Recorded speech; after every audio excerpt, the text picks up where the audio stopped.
Okay.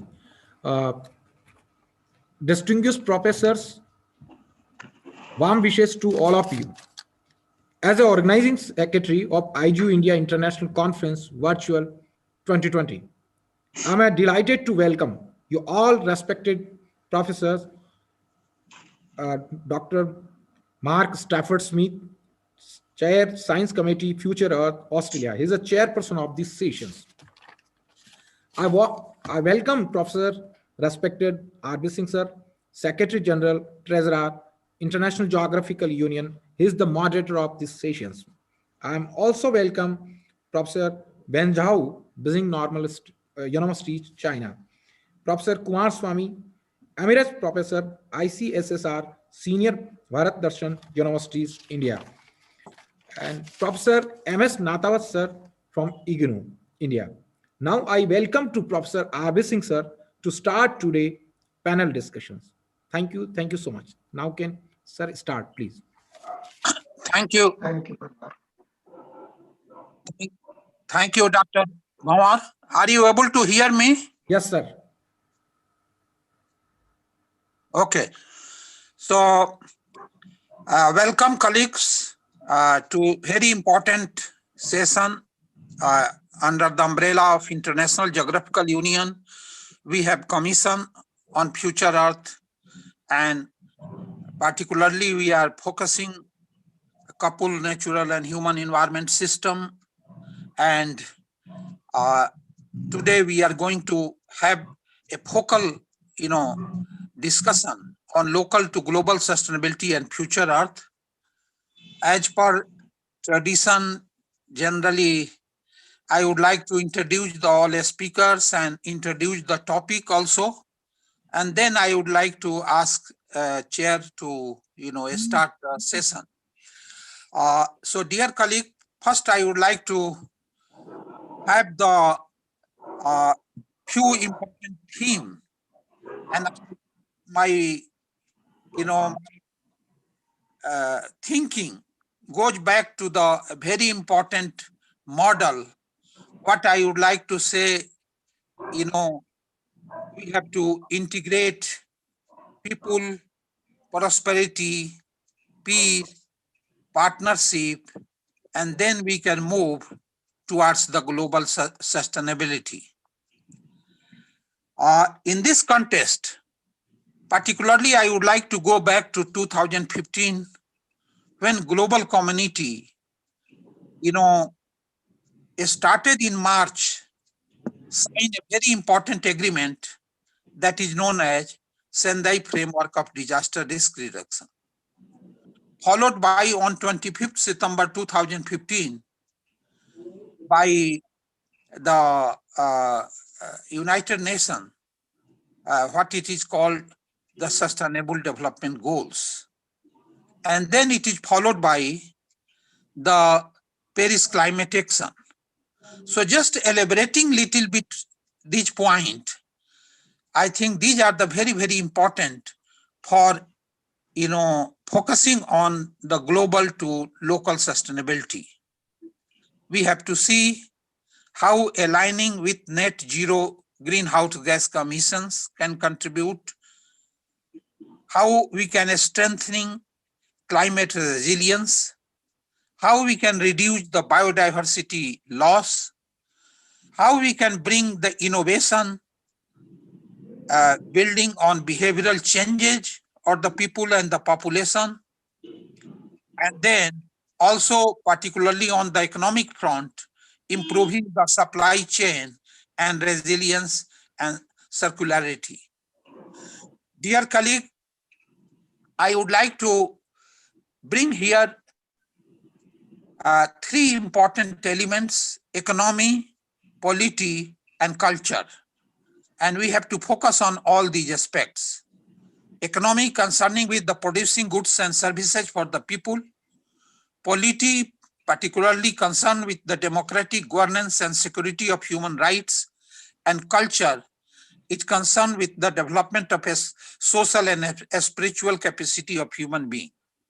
I will come late, after the all other panelists about the more issue about our Indian experiences on local to global sustainability. But now I would like to introduce our very distinguished panel today, Dr. Mark Stafford Smith. He's going to chair the session, and he's a very famous, personality, particularly in the area of future Earth, retired recently from a very important organization, CSIRO, Australia, and now at present, he is honorary fellow. He has been working on adapting climate change, senior advisor to Global Environment Facility, Science and Technology Advisory Panel. That is a very, very important. And, I to say that the Global Environmental Facility is also headed by, at present, one of the geographer. Future Earth, Australia, he has been associated with so many years, 30 years research on the dryland system ecology, management and policy. He has been the past vice chair of the very famous important program, International Geosphere Biosphere Program, the Global Change, co-chair of the 2012 Planet Under the Pressure Program, and chair 2013 to 17 Science Committee of the Future Earth. He has several important publications, more than 200 peer-reviewed publications. Our another important panelist is the chair of the IU Commission on Future Earth, and coming from Professor Venu Zhao. He is coming from Beijing Normal University and Director of Land Surface System and Sustainability Science. He is also coming from Faculty of Geography, of the Beijing Normal University, and he got education from the University of the Chinese Academy of Sciences, and visiting scholars at Indiana University, Purdue, several completed projects like, related to the impact of climate change on the soil conservation, more than 120 publications, and he is also associate editor of important journals that started recently, Geography and Sustainability.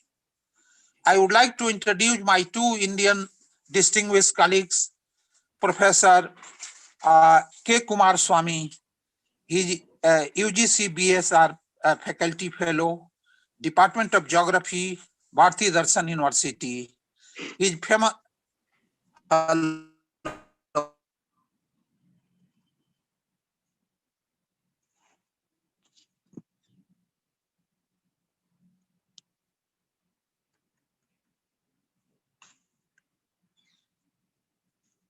I think some connectivity issues. Hello. Yes, sir. Now it is audible. Are you able to hear? Yes, sir. Now, sir. Yeah. Okay. So, Professor Kumar Swami from Bharati Darshan University, specialized in remote sensing GIS, natural hazard research, water resources, and I would like to tell you that he is also editor of the Madras Geographical Journal. That is, and he is reviving and contributing a lot, and he's trying to organize also the several Indian geographical societies of our country. Another important, our colleagues, Professor M.S. Nathawat, professor at the Indira Gandhi National Open University, earlier director of his School of Sciences. He has been also starting several remote sensing and GIS related, especially informatics related departments in our country. He contributed very substantially to bringing self-reliance in space technology in our country. Earlier, he was at the professor at the School of Technology, Mesra, and apart from remote sensing, he specialized in spatial analysis, ADAS imaging, geomatics, and at present, he is also supervising so many good PhD work related to natural disasters management and also the health related, urban health related issue. So dear colleagues, with this, introducing the topic and background, now I would like to invite chair of the session, Professor Smith, to start the proceeding, and now floor is yours. Thank you. Thank you very much, Professor Singh, for a very generous introduction there. I think I'm assuming that our order of process from here is that each of the four panelists will talk for 15 minutes or so from their perspective, and then we'll have some discussion. So if it's okay, I will go ahead and make a short presentation here. I hope you can see my screen. Is that working okay? And you can hear me okay? Yes. Okay, well, welcome to you all. And yes, it's thank you very much for that introduction, Professor Singh. I guess I wanted to start off by talking a little bit generally about these coupled human Earth systems, following the points that you've rightly made, Professor Singh, in terms of the 5 Ps from the Agenda 2030 and those very important agreements that took place in 2015, which we now have to try and deliver. And particularly, of course, to put some focus on this issue of the local to global aspects of this. So I was going to talk for a moment about the integrated systems, the social ecological systems in the Anthropocene, then take drylands, which, as you kindly introduced, is my background personally, and talk about some conceptual developments there and how that might take us to thinking about governance across scales. Again, as you rightly pointed out, the issues of polity and institutions being so important in this. And then I think Dr. Zhao will pick up some of these aspects in relation to the developments, apart from anything else, of the global drylands ecosystems program, which is trying to consider some of these issues. So I'll go fairly quickly through these, and hopefully if there are things which I don't talk about enough, we can pick them up in discussion. My starting point really was, I think, the same point as yours, Professor Singh, of the issues that those 2015 agreements were trying to deal with. This idea of the Great Acceleration, and then the whole concept of the Anthropocene. The Great Acceleration, as you would all know, exemplified by these diagrams from IGBP. And really, I mean, there's many diagrams here that show the same general pattern of an accelerating rate of change in the last 50 years. And the thing that always sits behind this for me is that if the rates of change are accelerating, then we need to accelerate our ability to respond to those just as fast. And in general, I don't think we're doing that. But I mean, the question is, how can we speed that up in the responses we have, but also the sort of approaches to governance that might help those. And these features, of course, characterize the Anthropocene, this great new era. And if there's one thing that the word Anthropocene says, it says that we have to understand how to integrate humans with the biophysical systems that we're dealing with. And I think this was brought home very nicely by this quote from Lynn Ostrom, who addressed the Planet Under Pressure 2012 meeting that you mentioned a moment ago. And she said that the Anthropocene changes our relationship with the planet, and that we have a new responsibility to really determine how to meet that responsibility, and really in the sense of being stewards of the life support system that we own, that we ourselves depend upon. I'll come back to Lynn later on, but I think this speaks very strongly to the question of what sort of conceptual models do we have in our heads about how the world operates. And there's a very nice review in this quote that in this publication that I've mentioned at the bottom here, of how we've developed, I think, from social scientists tending to have a very social view on how the world works and occasionally reaching into recognizing its impacts on nature. And our natural scientists very much having a natural science biophysical view on the world and occasionally reaching into how humans affect that.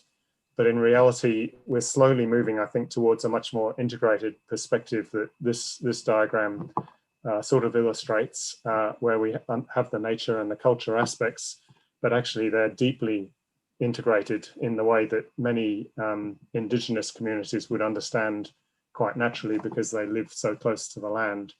And so the question is, how does science convert this into something that's useful for thinking about our future?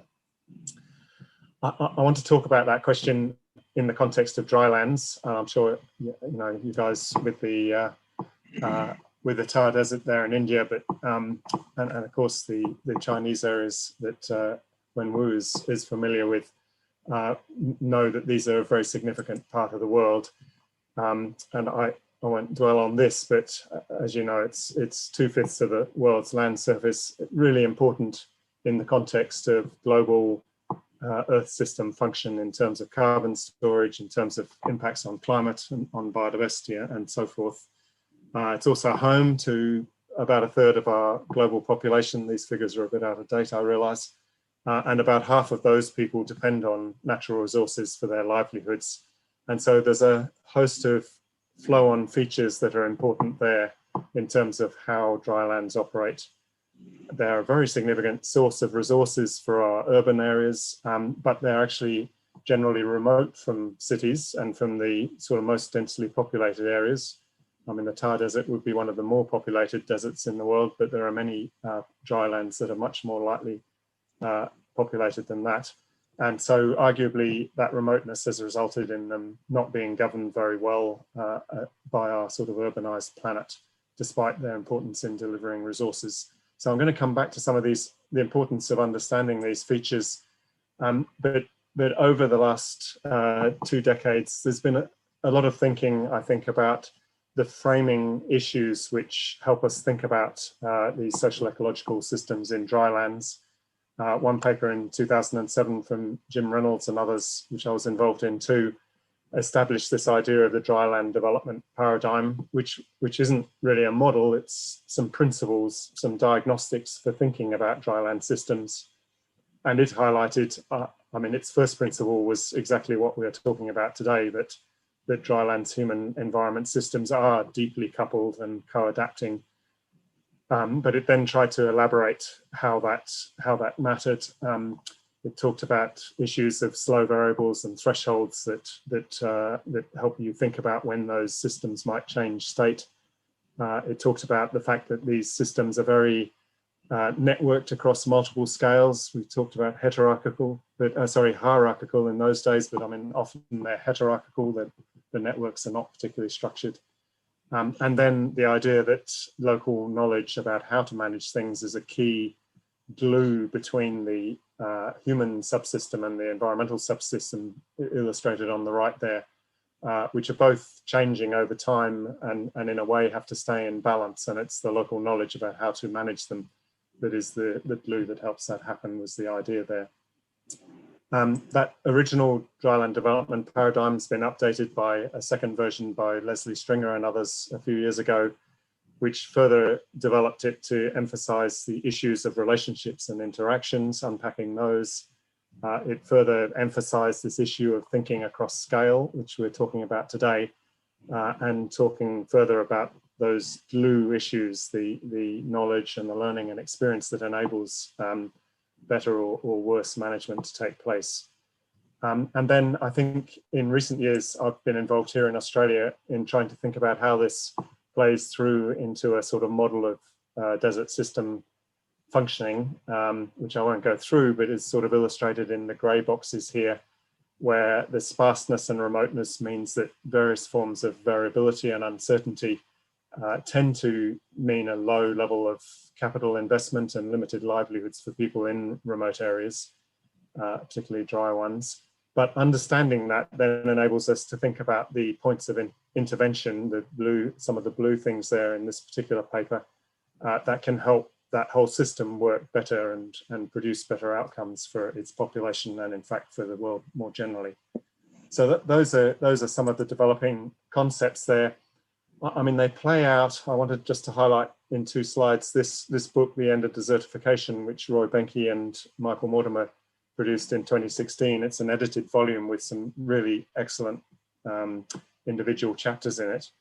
But some things that I took away from reading it, perhaps 3 key high-level reflections which relate to what we're talking about today, were that in the past 20 years, I think we've come to understand the importance of power dimensions much more. So that's one of the human elements of the system. We've come to appreciate that whilst those systems may have worked well in the past, we can't always go back to how they were managed in the past because of ongoing realities of global change in population and urbanization and environmental change.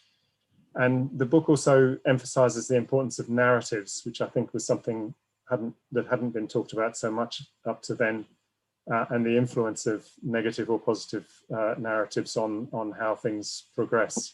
And so it caused me at the time to raise some questions about how we go forwards, which relate very much to the agenda today. How do we enable drylands areas to organize themselves at a local and national level to deal with these issues of power and be resilient to that? How do drylands think about dealing with the ongoing pressures of global change in reality without getting dependent on other scales? And what are the narratives that can help drylands deal with those first 2, the pressures of those first 2 things, and yet be resilient? And I think the idea of positive narratives is really important. I mean, there's a little example there where you can see the impacts of urban migration and other things like that. Thank you. That's my wife giving me a cup of tea. That's very nice. You can see the impacts of urban migration as being a very negative thing of removing support from and capacity from drylands. But you can also see it as a positive opportunity for remittances if there's a good system to bring new investment into those remote areas and create good outcomes. And that sort of gives you a more positive approach to thinking about how to make that work well. So that leads me to this question of working across scales. And my last 2 or 3 slides here draw on some recent thinking about managing drylands as global commons.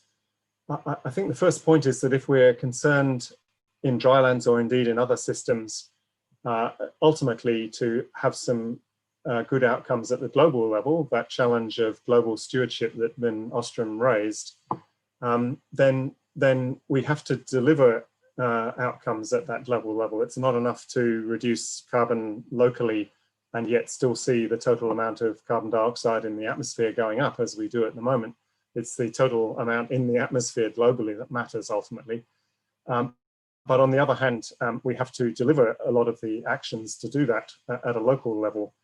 And one of the things that I think we have to recognize is that the trade-offs and the synergies, but the trade-offs between the environmental and the human benefits that come from management or policy actually change as you go across scale quite often. So for example, planting trees locally may be very good for carbon storage locally and be beneficial for society in that regard. And so it may make good sense to pay farmers to do some of that carbon storage, planting trees. And that can help both local livelihoods and the societal outcome of storing carbon. But if you plant a whole watershed, you may actually then reduce the water supplies because the trees use all the water up, which may then reduce the water supplies for those same farmers, or indeed remove the water supply of a nearby city. And then the carbon storage may still be a societal benefit at a higher level, but you've actually lost the trade-off at a local level is now negative. And so managing those becomes really important. And that happens right up to the global scale. And so we've seen debates about, do you have large scale biosequestration to store carbon? But if you do, does that mean we then lose out on global food security? So these trade-offs and synergies change with scale, and we have to find ways of managing across that. So one way of thinking about this is to think about governing global environmental commons. And I'm sure you're all well aware that commons, resource commons, are broadly defined as being scarce, rivalrous, and yet non-excludable. That is, they have a limited amount of quantity, and that quantity can be depleted to the benefit of individuals and to the point where it affects others. And yet it's mostly impossible to prevent others from doing that depleting behavior, from damaging it, degrading it, or whatever. And that's sort of the source of the so-called tragedy of the commons. Now, Lynn Ostrom, who I mentioned right at the start there, of course, showed that this could be managed very well by local communities if they were allowed to self-organize to manage local commons. And she established the 8 types of rules that were needed for that to function well. But global environmental commons, of course, are playing this out at a global level. So a global environmental common is a common by that previous definition, but a common that matters at the global scale. And normally we talk about these as the high seas and the atmosphere and Antarctica and now outer space. But increasingly recently, people have talked about land as being another global environmental common, and drylands are a subset of land that have a set of features that actually help define what sort of responses you can take to these issues. And those features are the sorts of ones that I mentioned back on that earlier slide of potentially remoteness and lower populations and variability and various other things. Now, there's no doubt that there are many services and resources from land that are scarce and depletable. You can degrade land, you can lose soil carbon and things like that, and have an implication at a global level. And increasingly, I think we have thought of land as being excludable, that you could have a farmer would have an area and they would manage it, or a nation would define land tenure and be able to manage it. But the reality is that land is becoming increasingly non-excludable, whether it's dry lands or other land, because there are global value chains that affect how land is managed locally. There's international land ownership where the national management of tenure is often breaking down. So there are various ways in which these issues are becoming very much global environmental commons issues. So in this paper, this is going to be a very short summary of it, but in this paper that's mentioned at the bottom there, which is in press, it should come out any day on the website of COSAST, we tried to work through, for drylands at least, what some key resulting governance principles are. And this is a short summary of them here, these 4, that you need a polycentric subsidiary governance arrangement. So that's a nested approach to governance where local people can define things and relinquish power to a regional or national or global level as suits. But that it is possible then to have nested goal setting, where you can have local goals set, but they are nested within national and global goals, which can meet some of those global outcomes as well as meeting local outcomes. Those goals need to be tracked in a trustworthy sort of way with monitoring systems that are credible to peers at any one level. And they need to be supported by appropriate graduated and also multi-level sanctions that enable peers to punish, in a sense, people at their level who are failing to meet the goals that everyone's agreed to. And that's the sort of principles that come out of commons management. So the paper elaborates that a bit more, but the key broad comment I want to make out of that is that in the drylands, at least, we do have a current global governance system, which is the United Nations Convention for Combating Desertification. And it has its land degradation neutrality approach, which I think is some remarkable developments. And those do fulfill some of the needs of those 4 principles, but they don't deal with all of them. And particularly, they don't deal very well with making sure that local actors have an equitable role in the whole system. They also don't deal very well with the emerging impact of the private sector. So, I mean, that's a sort of analysis to try and identify some things going forwards, and the and some research needs that emerge from that are about inventorying and valuing drylands as global environmental commons better, thinking about it in the context of the SDGs that Professor Singh mentioned earlier, and improving the monitoring and models that link these local to global levels so that the governance can be better trusted. So all of that, I just want to come back as the last slide to say, I mean, those are some examples of how important it is to have these deep linkages between the nature and culture versions aspects of this mental model. This is going back to that earlier diagram, just another version of it. They need to do that, but I think an added set of constraints on us are that in recognizing where the feedbacks between people having an impact on nature and nature then having an impact in terms of the services that it delivers to society, understanding those and deeply trying to analyze that is important. But actually the key point that comes out of this session is that we have to do all of that at multiple interlinked scales, that arrow at the bottom, which is quite a challenging thing, but we need to develop these mental models that enable us to think about those sorts of issues effectively. So with that, let me finish what I had to say as sort of introductory thoughts here about the whole set of issues that we're addressing today, and I guess hand back to you, Professor Singh, or we can hand straight on to Dr. Zhao. Thank you.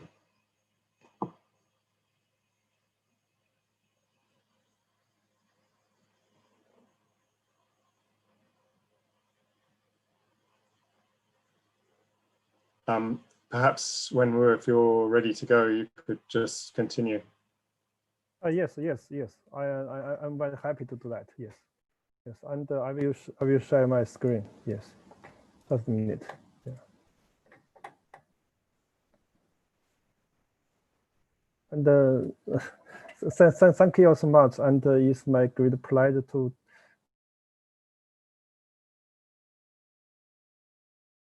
just now Mark have give a detailed introduction of the background of the Drylands program. And here I would like to give you some idea about the key research area on promote geography for sustainability. I'm from Beijing University. And as we know that sustainability, we need to balance the different aspects, including a great challenge to that, where we also like to notice that half of the SDGs have close relationship with the environment and the natural resources, which means that for this kind of information have close relationship with geography. And in other words, that geography, just now we notice that Mark have given detailed introduction and also stress on the relationship between human and the environment, between the people and nature. And geography just focus on the mechanisms of interaction between human and environment, which means that geography is the key for SDG, for sustainable development. In other words, that we believe geography was born for Earth's future and sustainability. Well, we do need to promote for sustainability. We are hard to do. What's the key research area? And here we have a general research program on this important topic. And here is our research framework. And for the first part, we need to focus on the Earth's surface process. In other words, that we need to analyze the landscape pattern or land pattern and the processes and identify what's the relationship at multi-scales. And then figure out what's the effect on existing service or resource utilization. And after that, we can do some modeling, such as Earth surface city modeling and simulation, and try to do some dynamic prediction for the future, especially can provide some kind of support for regional and global scientific development. And for here is general research framework. And if we look, we believe that we have several directions we need to focus on. And the first one, when we do some research to identify the relationship between language pattern and processes, we need to identify the integrated research. We focus on integrated research on multiple processes of water, soil, and ecosystems, which means that we need to analyze the multiple processes and what's their relationship and what's their effect on ecological, on society, and then to analyze what's action and that response to global change. We think that for this direction, the multiple processes should be the first direction. And the second one, we need to discuss about the ecosystem structure, function, and service, which means that we need to analyze what's the relationship among structure, function, and service. For example, we can do some research of ecosystem structure and function, and try to figure out what's the relationship between ecosystem service formation and human well-being, and also can do some analysis on land use trade-off and their effect on regional ecological security, which means that for this part, we try to connect the nature and the human being. And after that, we need to do some coupling analysis. Coupling, which means that we need a cultural setting. And for this part, maybe we have several points we need to focus, such as ecosystems, and what's the resilience, and what's their capacity. And then we can do some analysis of the human activity on the environment fact. And after that, we can do some analysis on the coupling effect of natural and human effect and the feedback mechanisms. And also, in the last several years, we noticed that there's some research on the telecoupling, which means that we not only focus on the local scale, also we need to analyze on the multi scales, just as Mark said. We need to focus on the multi-scale research. And also, we need to do some analysis to focus on the mechanisms and policy on sustainable development, which means that how to realize sustainable development. And on this part, we may focus on the water, energy, food literacy, and try to analyze what's their relationship and what's the interlinkage among different SDGs, and try to find some possible way, find some possible policy for realize the SDGs. And besides, we also have one important research direction, the data and the model. As we know that in this world, the big data is so important, but what kind of data can be used for certain development? And also, we have so many models, but which one is better? And how to use a model to do some prediction for the future? And how to develop some integrated model and the decision system support system for some development is also the research development.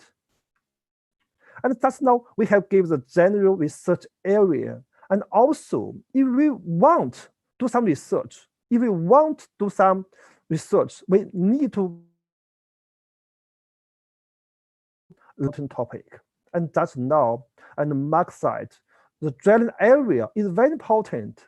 For this area, we can learn some new program. And we, in the last 7 decades, we have so many global programs. Well, what's the next? And in our opinion, for the next global program should be, and for this one, general area, I mean, it should be one of the important global program. And it is a platform for global research collaboration on dryland exit. Just now, Mark have gave us a very detailed introduction on why we need to focus on dryland area. And here, I want to give you the general research framework on the program. Generally speaking, and if we want to do the global dryland area research, maybe we have several steps. And for the first one, we need to do some monitoring, which means that we need to focus on the multi scale, such as plot scale, translate the information about the climate change, land change, and ecological factors. And for this kind of work can provide support for global dryland ecosystems change. And we can do the analysis on the change in the structure and function of dryland ecosystems, which means that with the ground survey, with the case study, we can do the analysis how the ecosystem have been changed in the last several decades. And for this part, we can analyze what's the effect of the structure on different ecosystem surveys, such as soil water retention, such as biodiversity, such as food production, and so on. And after that, we need to do some assessment. We need to connect the ecosystem surveys and human well-being, which means that for the dryland area, we need to analyze what's the possible effect of ecosystem surveys of dryland on human well-being. And also we need to know on what we need from the ecosystem surveys, and then can provide some kind of management policy for the local area and global skills, and to provide possible solutions. And for this, we believe that should be the general framework of global dryland program. And also in this program, in this framework, we have several key points. And the first part, we need to do some analysis on dryland ecosystem dynamic and what's the driving forces, which means that we need to analyze what's the dynamic of the vegetation and what's the drivers of vegetation and drought. And then we can analyze what the key mechanisms, what the key factor for dryland area extreme change in the last several decades. And then we can focus on what's the possible effect of climate and land change on dryland ecosystem structure and function. And for the structure, we can do some analysis on the landscape pattern, the diversity, and something else.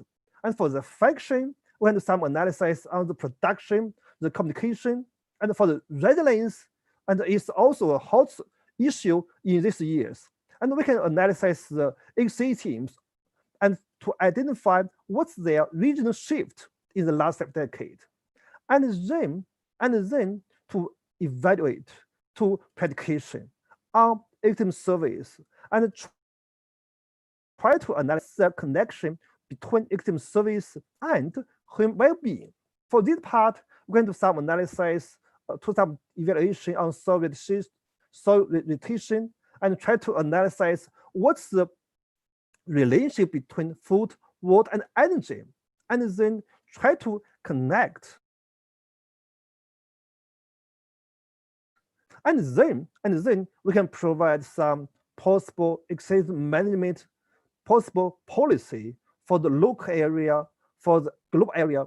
And for this part, we must find some nature-based solution for different areas.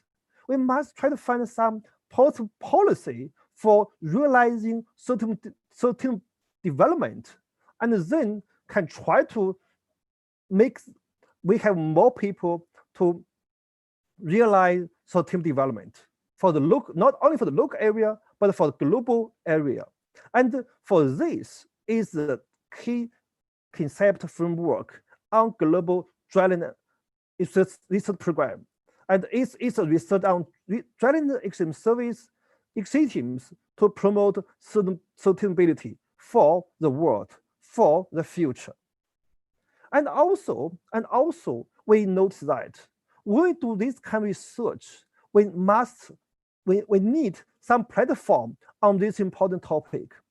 That because we noticed that in the last several decades, we have so many people on geography and sustainability, but no flagship journal on this important topic.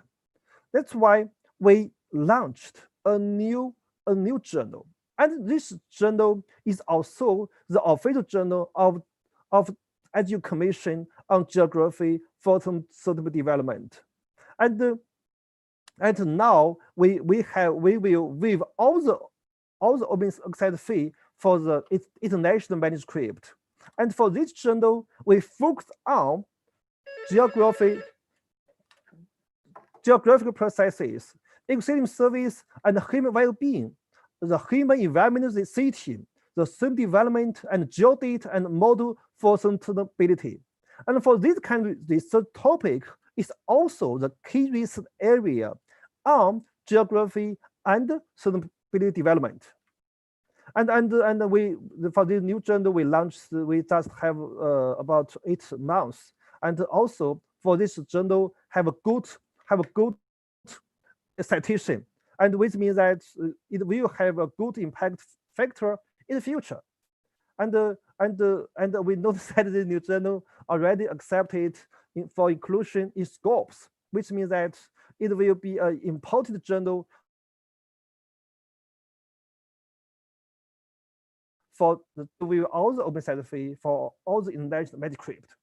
And if we give a summary of my key idea of what I want to say is that for the key area on promoted geography for sustainability, we need to focus on the multiple processes to do some integrating research on multiple processes of water, soil, air, and ecosystem. And the second one, we need to analyze the relationship between ecosystem structure, function, and service. And then do some analysis on the feedback mechanisms of natural and social system, and then provide some policy management suggestion or provide some policy on sustainable development. And also we need some data, need some model to do some simulation. And we believe that the global dryland ecosystem program are providing a good chance for us to promote geography for sustainable development. And during this process, I think that the global cooperation is a key for us for the future for the sustainable development. And this is my general introduction, is a general speak. And I do believe that only by cooperation, only by global cooperation, we will have a good future. We have good sustainability development.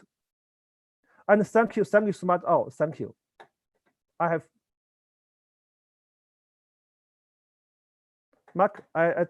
finished my speech. Thanks, Venu. That's great. I'm not sure. Do you want to manage this, Professor Singh? Otherwise, I'm happy to. But just checking with you. When we need them, yeah. But perhaps I'll continue then. But I mean, thank you. That's really useful, Dr. Zhao. Thank you. And I think we get some very strong.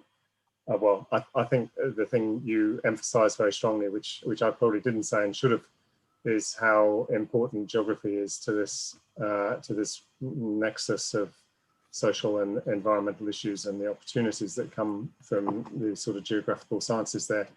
And so, I mean, the launch of the Journal for Geography and Sustainability, for example, is just one example of some fantastic developments in that area. Now, I think we should continue then. So I presume Professor Kumar Swami, you might come next. Are you happy to speak next? Okay. Professor Mark and Professor Singh and my dear colleagues. I'm not showing any slides, but I would like to talk for a few minutes about how this focal theme could be elaborated in different branches and then how it can be continued. So I think that there are three major elements. One is on scale, that is global to local.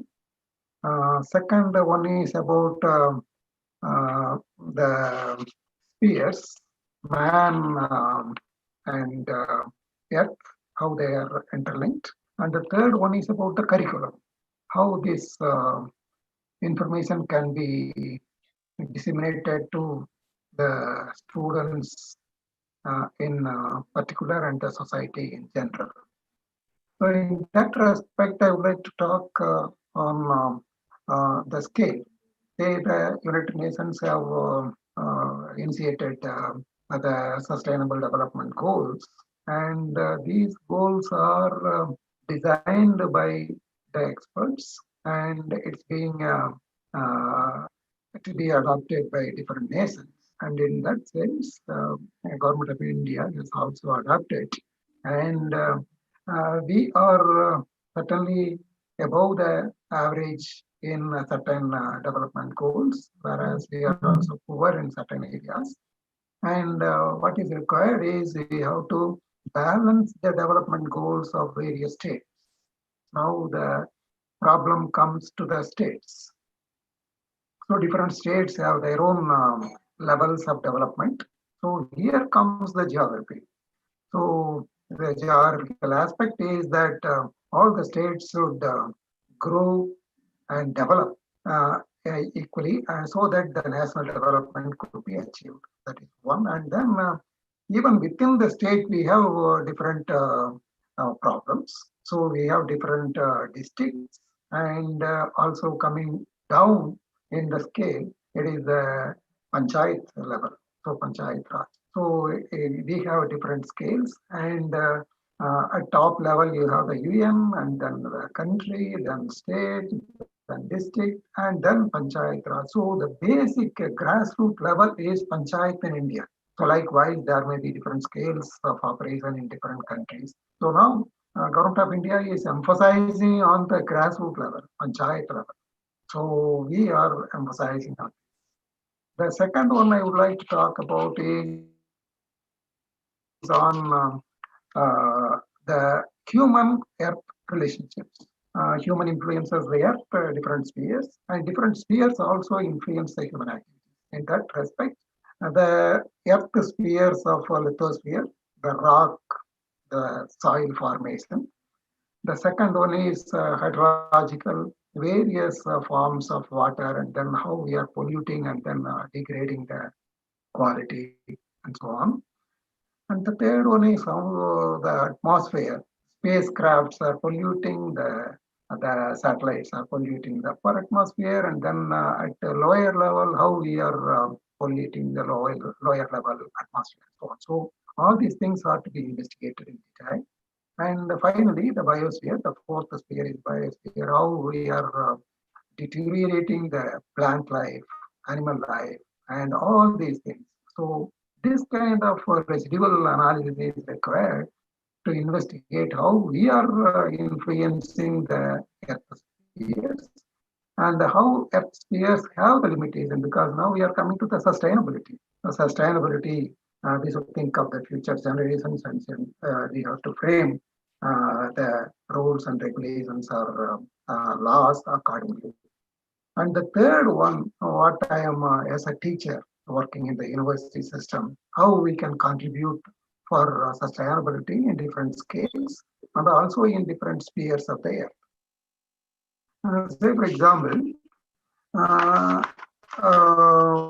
was the chairman of curriculum development in our state.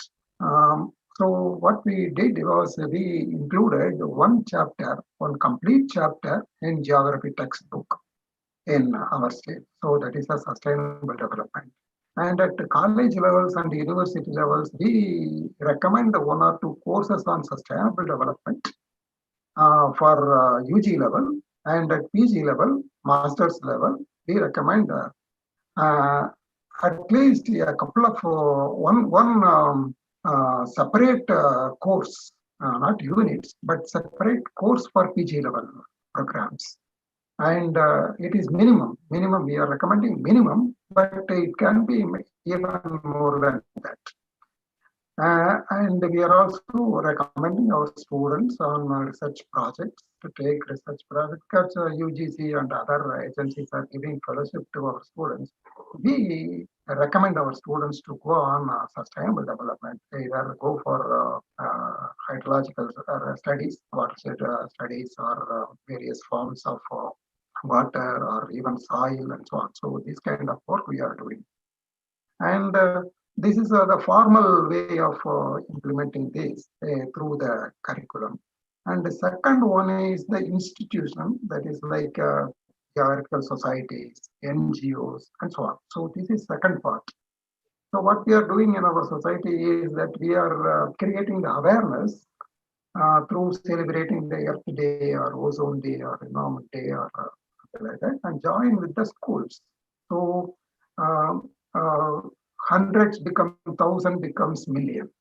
So in that way, we are disseminating this program to the grassroots schooling level, academic level, so that there will be some kind of hybridization between universities, then the societies, NGOs, and the schools, and the society in general.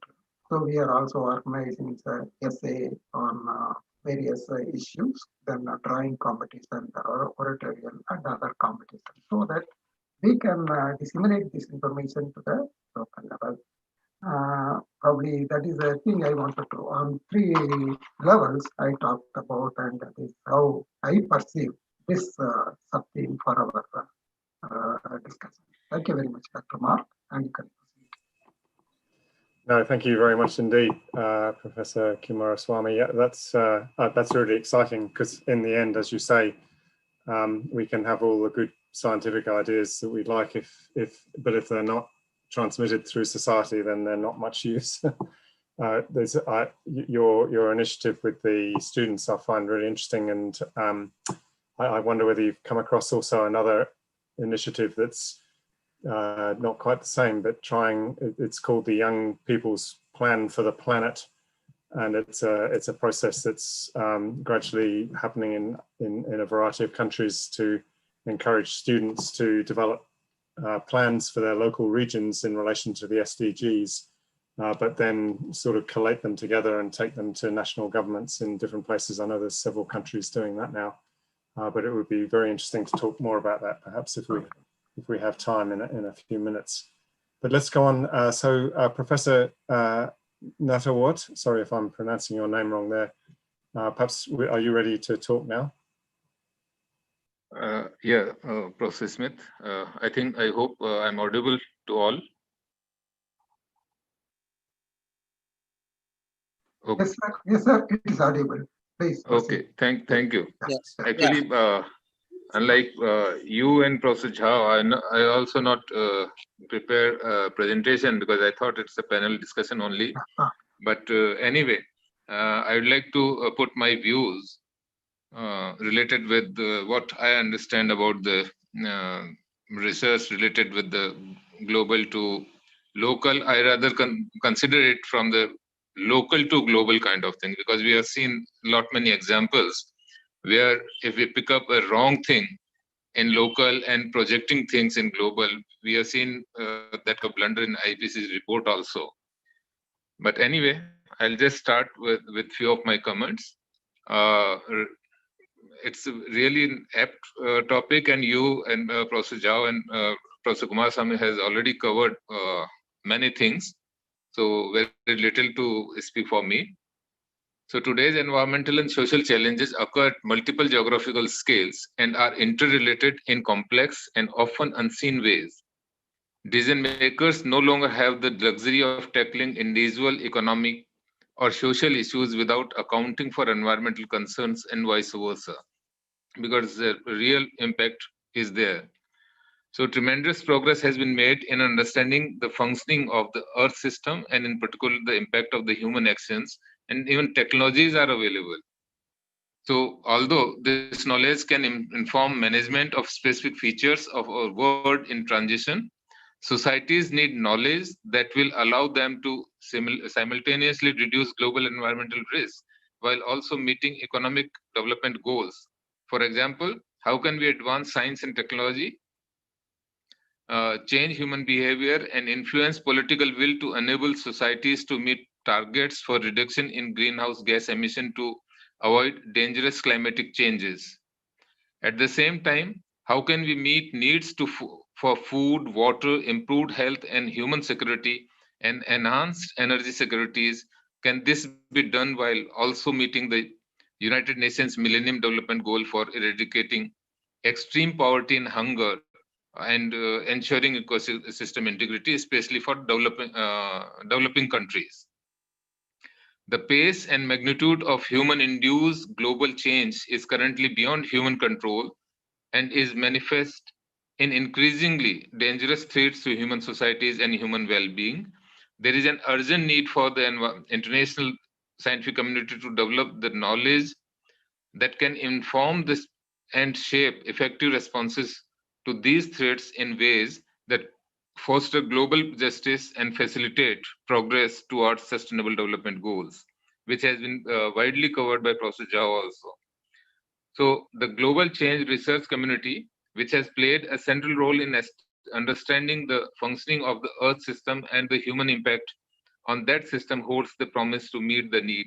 Realizing that promise required a focus on new research priorities and on new ways of using research to address needs at global, regional, national, and local scale.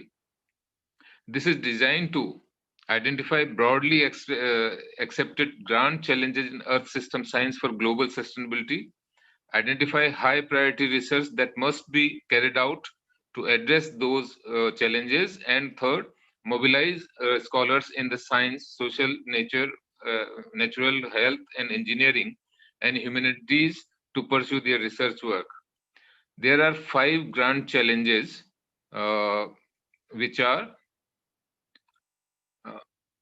to forecasting, that is improving the usefulness of forecast of future environmental conditions and their consequences for people. Second is observing, that is develop, enhance, and integrate the observation systems needed to manage global and regional environmental changes. Third is confining, that is determine how to anticipate, recognize, avoid, and manage disruptive global environmental change. Fourth is responding, determine what institutional, economic, and behavioral changes can enable effective steps towards global sustainability. And last, innovating, and that is encourage innovations coupled with some mechanism for evolution in developing technologies, policies, and social responses to achieve global sustainability. I just would like to add one more thing, and because I've seen Australia's land and water audit program, and I suggest that even if large countries like China, India, and others, if they come out with such local land and water audit policies, like India, we have 15 agroclimatic regions.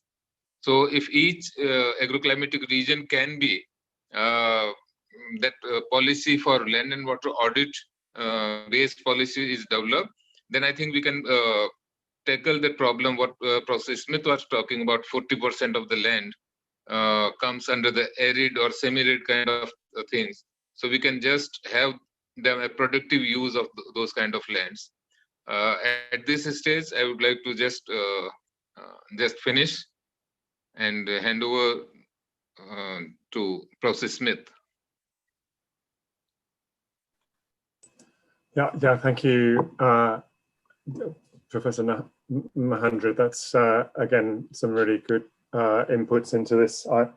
So I think, and I mean, I could talk to you about the the Australian land and water audit program, which had some very good aspects, but also is no longer being resourced properly, which is unfortunate. Which speaks to the policy side But Professor Singh, did you want to take over moderating here? Yeah, I would like to present few minutes, particularly the empirical evidence taken from India. And while looking, and focusing on the local sustainability, few important statistics always coming in my mind. In global terms, in India, we have 2.4% of the geographical area, but almost 18% of the human population, world human population, 15% of the farm animal population, 1% of the rainfall, 4% of the freshwater resources, 0.5% of forest, and almost 0.5% of the grazing land. So you can understand from your own perception type of issues we are getting, and we have very diverse geographical environment in our country, where, in northern side, Himalayan mountain ecosystems, incorporating a tropical, typical land use, Jhum, that is an unique transhuman practice together with varied cultural groups. So the mountain areas, particularly the Himalaya is, influencing almost the whole southern India through resources, through, the water, and maybe only 10 million people, 10 to 20 million people living in that region, but a large part of humanity in the Indus, Ganga, and Brahmaputra system totally dependent on this. And you have rightly pointed out about the commons, tragedy of commons. And Himalaya, 70% of the land belongs to, community. People are getting the free grazing land. They are destroying the environment. And now we have the erosion, landslides, and debris deposition in the Indus, Ganga, and Brahmaputra system. Two coasts of peninsula, one can see a rich biodiversity, estuary and backwater ecosystem dependent on the social group like a fishing community. But one can see a very contrast situation.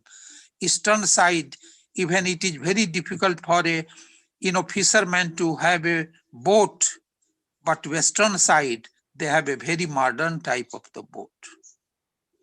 Diverse humid to arid climate, varied rainfall and related production system, crop calendar and life cycles.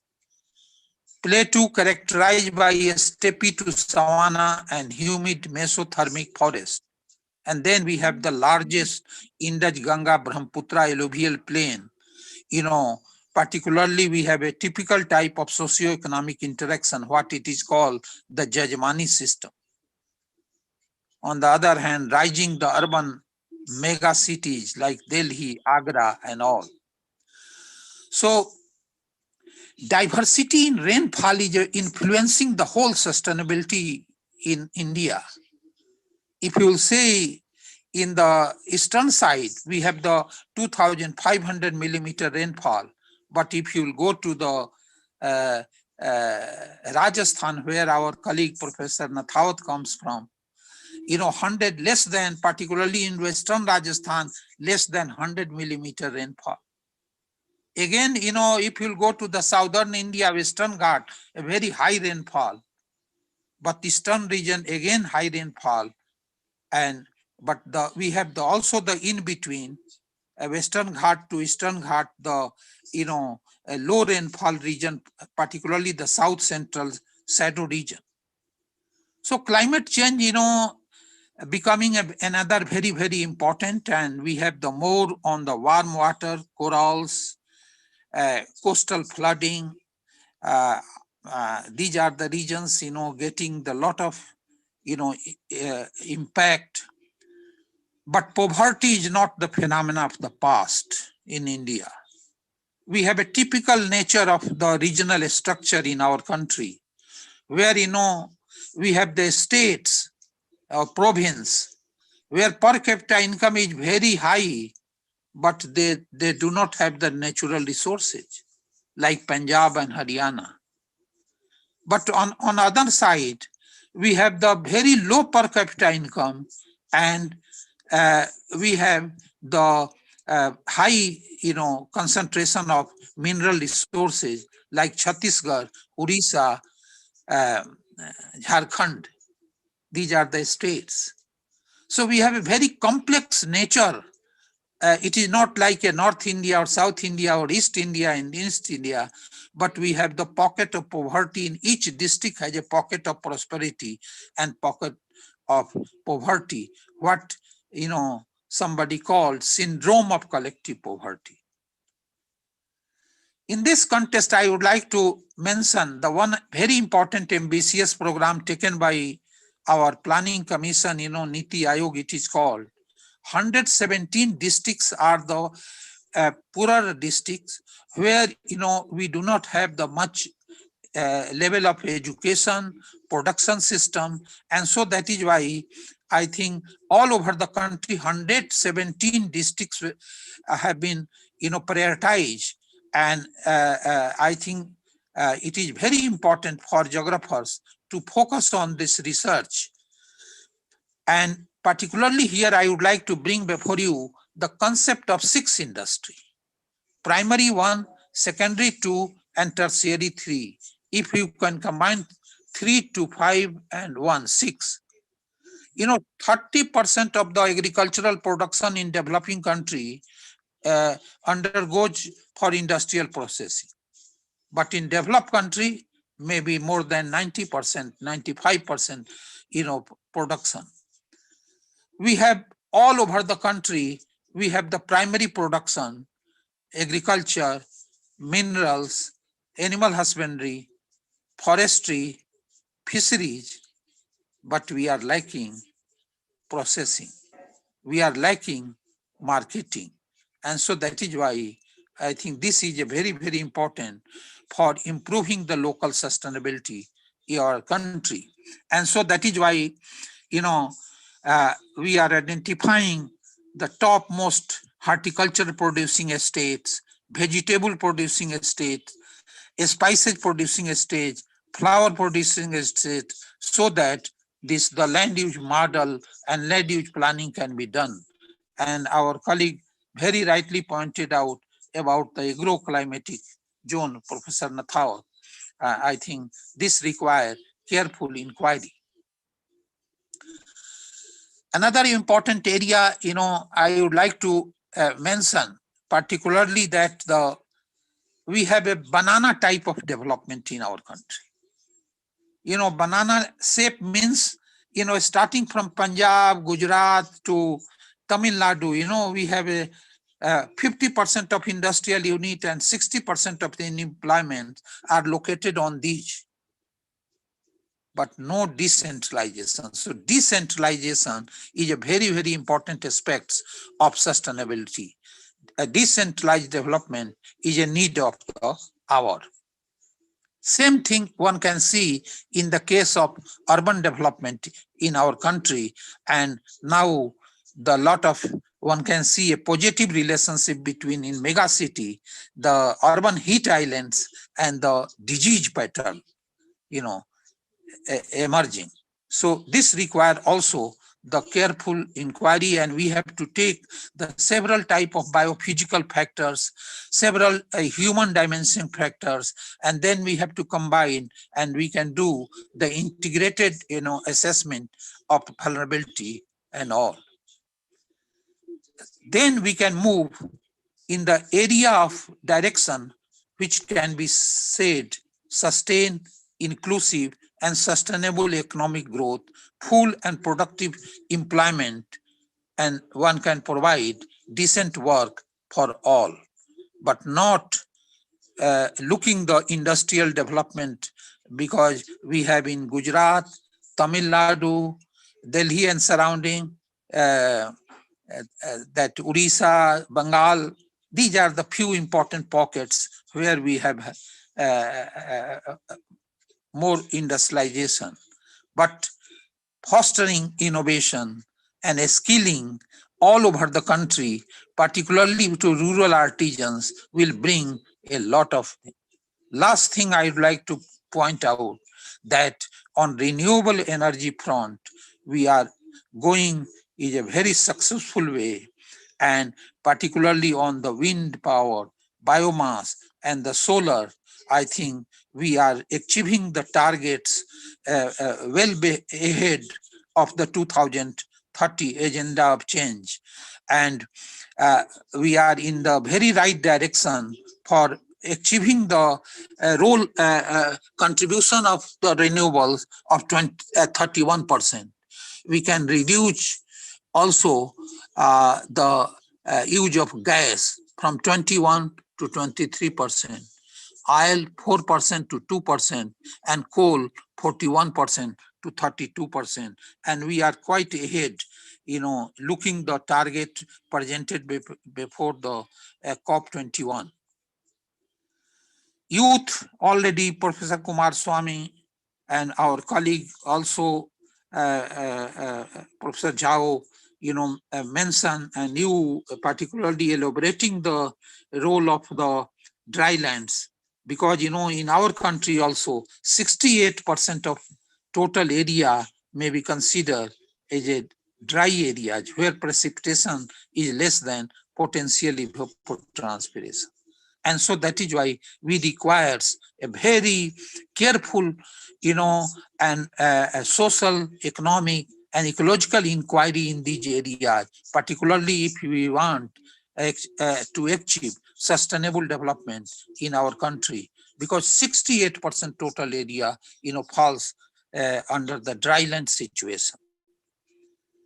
Mobilizing the youth, 464 million, particularly for the nation building, will contribute a lot, and particularly for the relevant level of decision-making processes, and we can communicate our important policy to the people. So social science policy interface is a need of the hour. In our country, there exists a big gap between academic community and policy making. Researchers should try to bridge such gaps. Thrust area of this must be the critical knowledge, identifying the critical knowledge gaps in diverse societal setup. It helps to identify socio-cultural, economic, institutional, political barriers and opportunity and mechanism to promote balance between needs, desire, growth, development, and planning. So science and social science policy interface for sustainable development must be promoted. Platform for sustainable development using the youth organization, women organization can play a very important role, and we can move through the community relevant analysis, so that not only government should participate, community should participate, but government should participate in the people's program identified by the people themselves. So,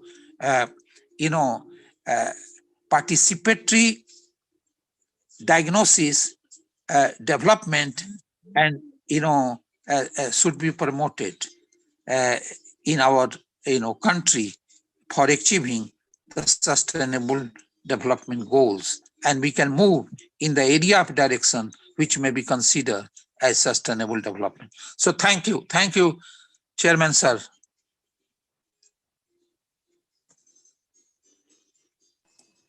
So I guess we have just a few minutes left, just perhaps 5 minutes. I'm not sure what you would like me to do with this, Benoit. I mean, I could give a quick summary of some key thoughts that I think came out there, or we could try and have a brief discussion, but it would be very brief. Yeah, anybody can raise some question and then you can summarize at the end.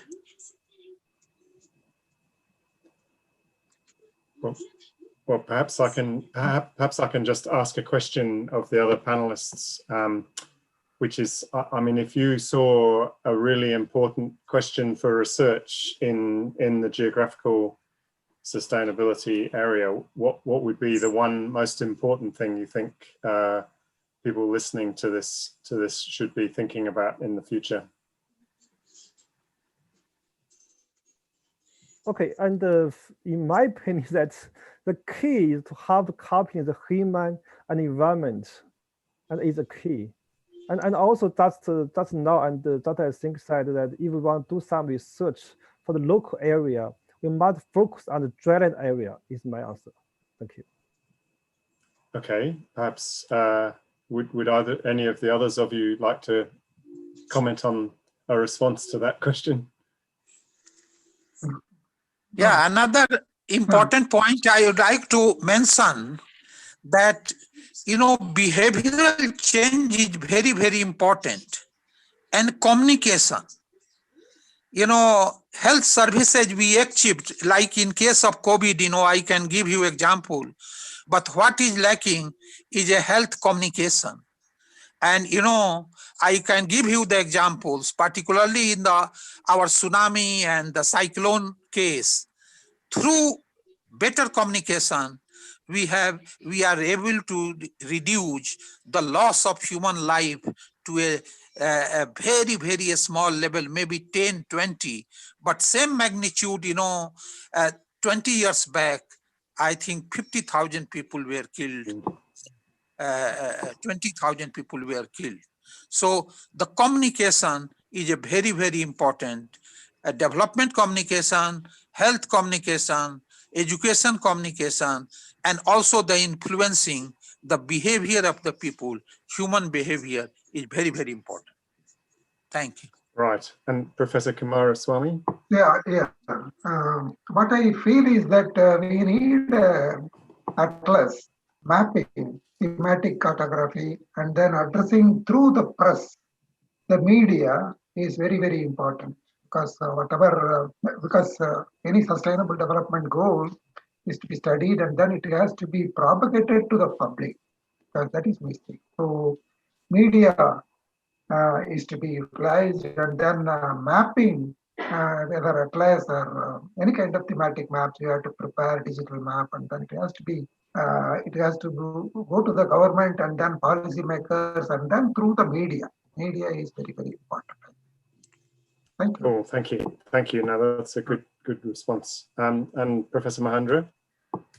Yeah, thank you, Professor Smith. I just want to ask you, because you told me that you'd like to give some more insight about the land and water audit of Australia, because I tried that example for one of the state in India, that is Jharkhand, where when I was posted there as professor and head of remote sensing in Jharkhand. So we completed a study for water stress studies, water audit for the entire state of Jharkhand, and come out with some water budgeting and those kind of things. So nowadays, this technology is available, even high resolution satellite data is available. So can we go further to find out the land and water stress using this particular technology? Just share your experience of the Australian experience. Well, perhaps I can respond to that, and also try and summarize if that's appropriate, because we probably only have a minute or two left. Because I think something that's come home strongly to me from this session is as Dr. Zhao said, this importance of really understanding the human and social aspects. But then also the diversity of environments that several of you have mentioned, which speaks, I mean, as you just said, Professor Kumar Swami, the importance of mapping, but actually we have to have maps that are based on good typologies, I think, which themselves need a good conceptual model, so that we understand where particular interventions or responses or policies or management actions, where they will work and where they won't, because the system is different. And that, of course, having a good typology depends on having a good mental model of how different systems, or what the important elements are in how different systems work. And to me, this is something that geography should be really good at, helping to structure that, but then also be able to map it in real environments. It's just that the environments now are not just biophysical environments, they're social environments as well. And again, geography is very good at integrating that. And in a way, what you just asked about the land and water audit is an example of that in several ways. I mean, I think the Australian National Land and Water Audit was a really far-seeing activity at the time that it was undertaken, back in the, I think, late 1990s and into the early 2000s. And it was very much something which we needed to have done on a regular basis, so that you would build a picture of trends and changes over time. And the people doing it, I can tell you, in the what was then Land and Water Australia, very much were thinking about that, not only as an environmental issue of how does the water and the environment and the soils change, but actually how do those matter to people? What are the attributes of the environment that matter to people, which in turn meant understanding the sort of socio-economic dimensions of those environments too, which was also represented in the audit. So I mean, on the positive side, I'm very heartened to hear that you've been taking up that sort of approach in India, because I think it is really good. If you like, the negative side of it is that the political environment at times can undermine and remove funding from that sort of activity. There's another well-known activity in Australia, which was called the Australian Collaborative Rangelands Information System, which was very much about mapping changes and trying to get sufficient precision to detect change and relate that to management. And again, that was defunded in a particular government angle a few years ago. And so, I mean, it speaks at a higher level. It speaks to how do we embed these monitoring and informing of management processes sufficiently deeply into society that that political winds of change don't mean that they come and go, and that you then lose continuity of monitoring. So I think in a way, the Land and Water Audit is an exemplar of many things here, some good monitoring, some challenges in interpreting it, but also some challenges politically in maintaining it. So, I mean, that's quite an interesting angle. Perhaps I could just mention one other, I mean, there were many other good points that came out of the discussion, out of the comments there. But perhaps I'll just mention two others before closing. One is the importance of the next generation, and so your points, Professor Kumar Swami, about whether it's through media or through youth, particularly getting messages about these issues into the next generation, because in the long run, that's one of the things that will feed back into the political sphere to make sure there is support for monitoring and doing all of these things well. But the challenge to think about how geography and how sustainability is presented to that next generation in ways that becomes second nature to them, rather than an add-on, an extra thing that needs to be funded because it's not really very important off on the side, which I think our generation perhaps still sees environmental issues as. So that's all. That was just another comment, but I mean, it's great to hear that and to have that discussion. And just my very last point, I think, is just to say that I do think the initiative that Wenu's been representing here, the new Journal of Geography and Sustainability, is an important opportunity. It's not the only one, but it is one important opportunity to try and bring these issues together and think about them in new ways. So that's very exciting, and I hope everyone can support that. But with that, just those comments, we should wrap up. So perhaps back to you, Professor Singh, to just finish the session. Yeah, thank you, Thank you, Professor Smith, Professor Zhao, Professor Kumar Swami, and Professor Nathawat for a very important discourse we had, and we got a lot of idea. And another important common thing we emerge that we have to focus on the dry lands and taking into consideration of the biophysical and the human driving forces, processes, interaction, integration of different type of ideas, thinking. And in the core of all these, I can say that the people should be there. And I remember, I would like to conclude with one, few line. What people think, I am thinking, and you form a committee to investigate my hunger. I am sick, and you filed a report on my plight. I am homeless, and you held a seminar on situation of my underprivilege. You investigated all aspects of my plight, and yet I am still hungry, homeless, and sick. I think the such frustration, I think we have to remove. And certainly, geography of sustainability will bring some new hope in this contest. Thank you very much. Thank you. And thank you, Dr. Bhawar. Thank you, Dr. Bhawar, for organizing all people. Sir, 1 minute.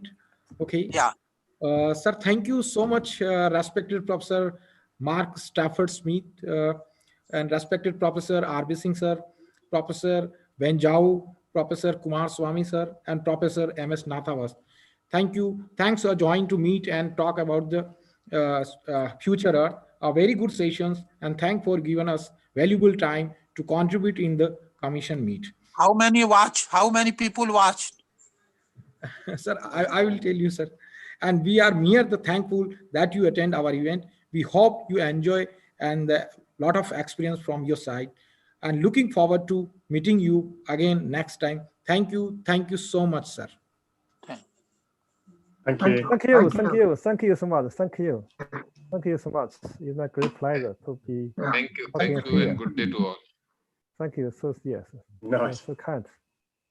Yeah, and we're looking forward to see you physically. Sure. And Professor Zhao. Yes. Professor Bojip, who is in the town?